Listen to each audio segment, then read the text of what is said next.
KSRTC ബസ്സിലൂടെ ഒരു യാത്ര, അതും അതിരാവിലെ, അതും നല്ല കോടമഞ്ഞുള്ളപ്പോൾ അതൊരു പ്രത്യേക അനുഭവമാണ്.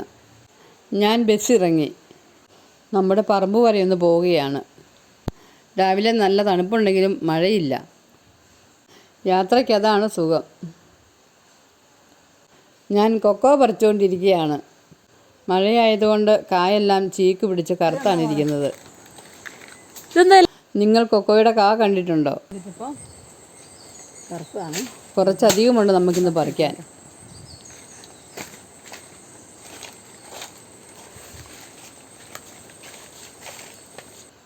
ഇതുപോലെ ചക്ക ഉണ്ടായി കിടക്കുന്നത് നിങ്ങൾ കണ്ടിട്ടുണ്ടോ? വേണമെങ്കിൽ ചക്ക വേരിലും കായ്ക്കും എന്ന പഴമൊഴിക്ക് ഒരു ഉത്തമ ഉദാഹരണമാണിത്. ഇത് ഞങ്ങളുടെ വരിക്കപ്ലാവാണ്. ചെറിയ ചക്കയാണെങ്കിലും നല്ല രുചിയാണ്.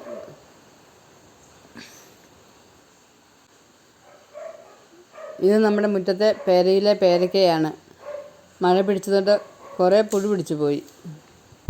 ഇത് നമ്മുടെ മറ്റൊരു കൂഴപ്ലാവാണ്. ഇത് നമ്മുടെ ഓലിയിൽ നിന്ന് വരുന്ന വെള്ളമാണ്. നല്ല ശുദ്ധജലമാണ്. ഈ ജീവിയെ നിങ്ങൾക്കറിയാമോ?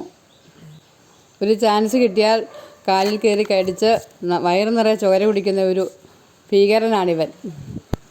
ഇതൊരു തുളസിച്ചെടിയാണ്. ഇതിൻ്റെ പേരാണ് രാമതുളസി. ഇതിന് നല്ല സുഗന്ധമാണ്. വെള്ളത്തിലിട്ട് തിളപ്പിച്ച് കുളിക്കാനൊക്കെ ഇത് വളരെ നല്ലതാണ്. ഇതൊരു പാവക്കൂണാണ്. ഇത് നമ്മൾ കണ്ടപ്പോഴത്തേനും വണ്ട് മുഴുവൻ തിന്ന് തീർക്കാനാക്കി. ഒരു കുഞ്ഞു കൂണും കൂടെ വളർന്നു വരുന്നുണ്ട്.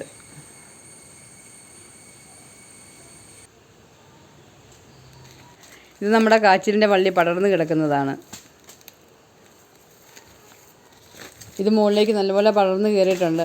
അതുകൊണ്ട് മണ്ണിനടിയിൽ നല്ല മുഴുത്ത കിഴങ്ങ് നമുക്കിത് കിട്ടും.